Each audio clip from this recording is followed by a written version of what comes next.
He kōna ipurangi tēnei nā te reo irirangi o Aotearoa. Let's not jump to conclusions. We don't know all the facts. Wait for the police statement, the Prime Minister's press conference. Stop using divisive language. This is a time for mourning. Finger pointing will get us nowhere. This is not us. Why does everything have to be about race? Why are you so angry? He's not even from here. We are bigger than that. We feel so awful that this would happen in our beautiful little country. Please come and talk on our show tomorrow. No, don't bring that up. This is a time for mourning. This is not about race. This is about us. All of us. Our heart's just breaking for them. It's just so sad, and it shouldn't happen in our country. They should be safe to pray.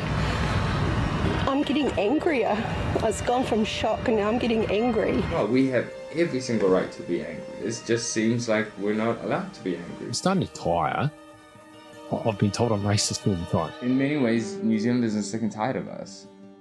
The Guest House, Episode 2, Anger. Have you ever been in a situation where you wanted to be angry, but stopped yourself? Why did you do it? Was it because it was the right thing to do? Was it not the right time? Or was it because you were afraid of how people might see you? How they might react?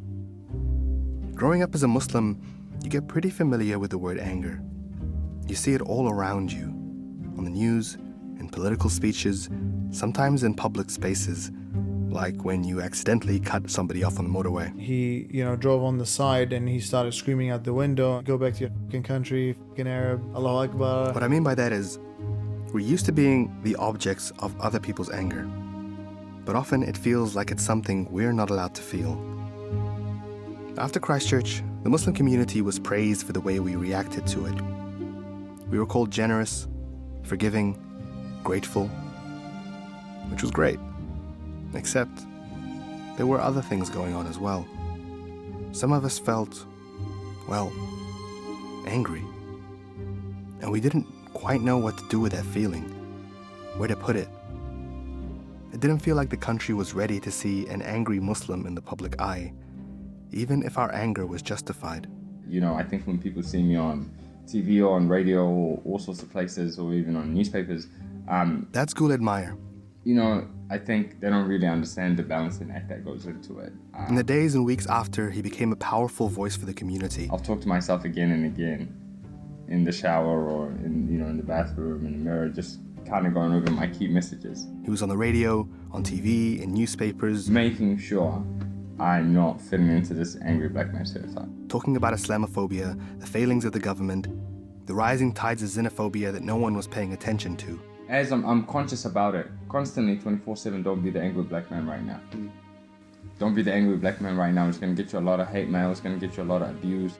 It's going to get you a lot of people calling you are ungrateful, go back to where you came from. Except he was angry, like many of us were. But he wasn't being quiet about it, and it was ruffling feathers.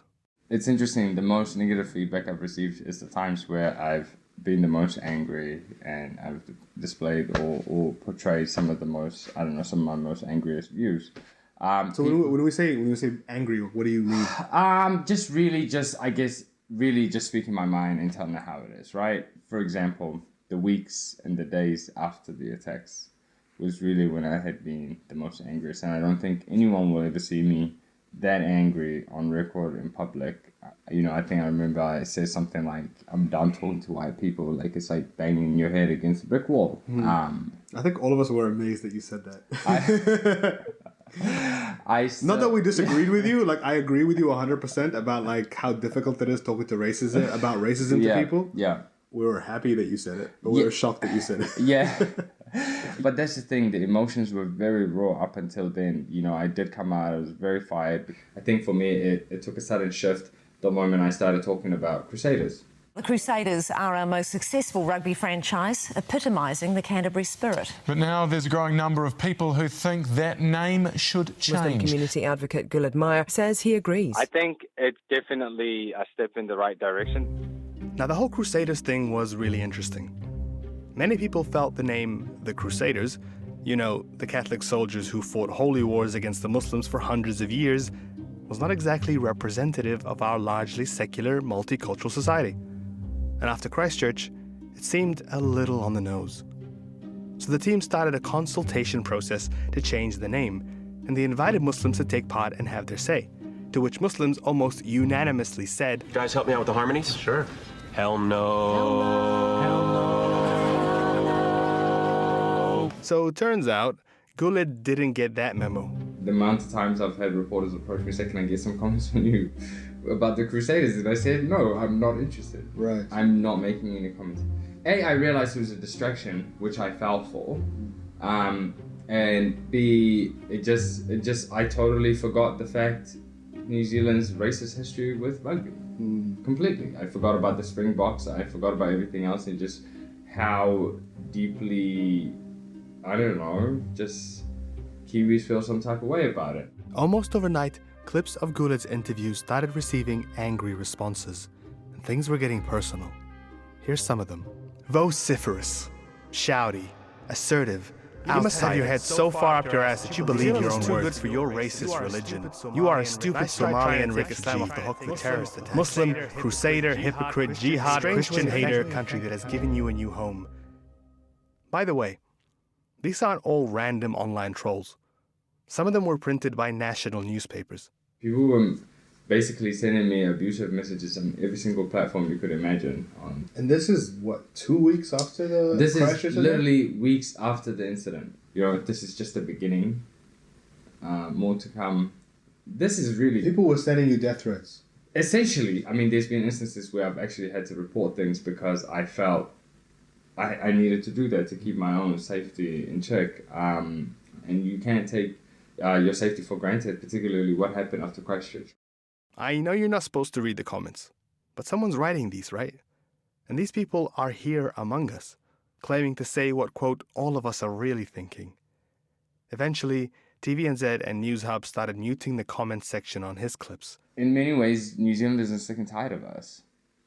You feel that? I really do feel that. I really do feel that. I feel it in the comment section. I feel it in the opinion pieces people are writing. I feel it in the stories people are publishing. I feel it in the comments some of the commentators are making now. I mean, it really didn't take that long after the incident for us to get back into that vibe. By the way, they never changed the team's name. In fact, a year on from March 15, it feels at times as if nothing has changed.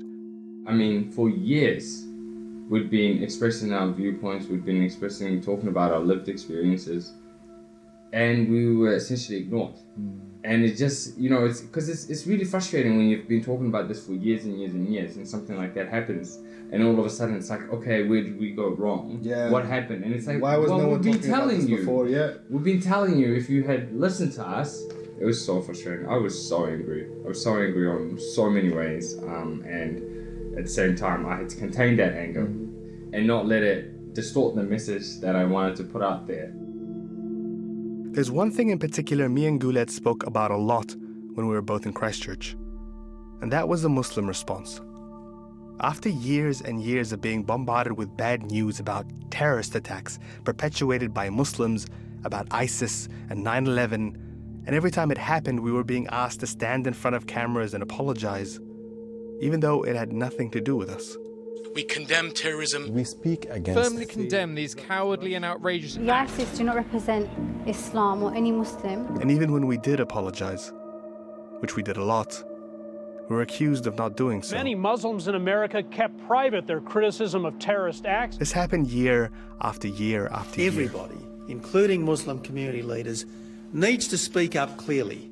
So when, suddenly, we found ourselves the victims of a terrorist attack and thrust again into the media spotlight, there was something almost defensive about how we responded to all of this sudden attention. Like we were afraid of saying the wrong thing. Like we had to apologize for taking up so much of everyone's time. Every now and then I would get a message from some of the elders and being like, hey, you know, I'm just, yeah. Why are you saying this? Why are you saying this? Or why are you saying that? And why do you feel the need to be angry? And I found myself having to justify within elements of my own community on why I was angry. Yeah. Yeah. Because you suddenly became this spokesperson for the community. I suddenly did in a weird way. which was so bizarre. I suddenly found myself in a position where, and you know, look, it's a privilege, but it's also a responsibility. It's a lot of pressure. It's a lot of pressure. It's definitely a heavy burden to carry. Some of those interviews I did was definitely some of the hardest things I've ever done in my life.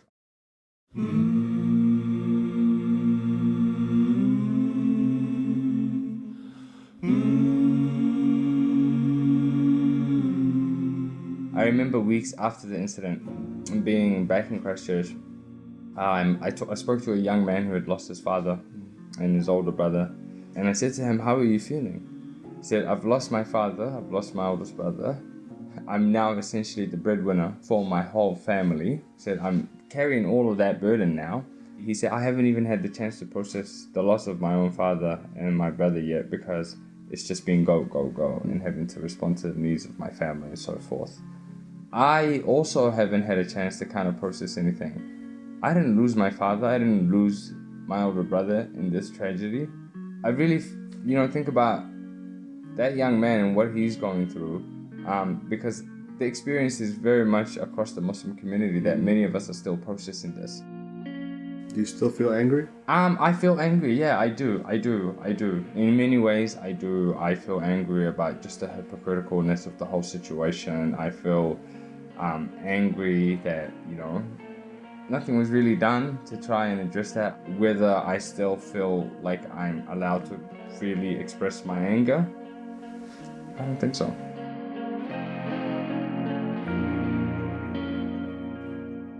Listen, I don't want to make all of this sound super grim. The reality is, we all witnessed so much beauty in the days that followed March 15. People were hugging strangers in the streets, crying together, talking about what it means to be a New Zealander. To many of us, it meant compassion, gentleness, ease. I'm not sure if most other countries or their leaders would have responded in the same way. In fact, I'm sure that some definitely wouldn't have. I think Islam hates us. But was it right to pat ourselves on the back and move on so quickly? Should we have stopped for a moment, gazed into this fractured mirror before us, and really had a look at ourselves? I don't think we gave ourselves a chance to do that. And for those who tried to talk about things that weren't as comfortable as national unity or forgiveness, they quickly found themselves drowned out by the noise. Haven't you had enough time in the sunlight? What more do you need? This isn't the New Zealand we know and love. We are all mourning. All crying and hugging. Haven't we done enough for you? Isn't it so sad? If only we'd we'd said said something. This isn't about race. This is a time for mourning. We're all in this together. Amen. The Guest House was made thanks to RNZ and Middle East Eye. It's produced and presented by me, Muhammad Hassan. My executive producer is Tim Watkin. My audio engineer is Rangi Poek. Thank you to Guled Mire for lending his voice to this episode. And thank you for listening. If it moved you, please subscribe, leave a comment, share it with a loved one. Salam.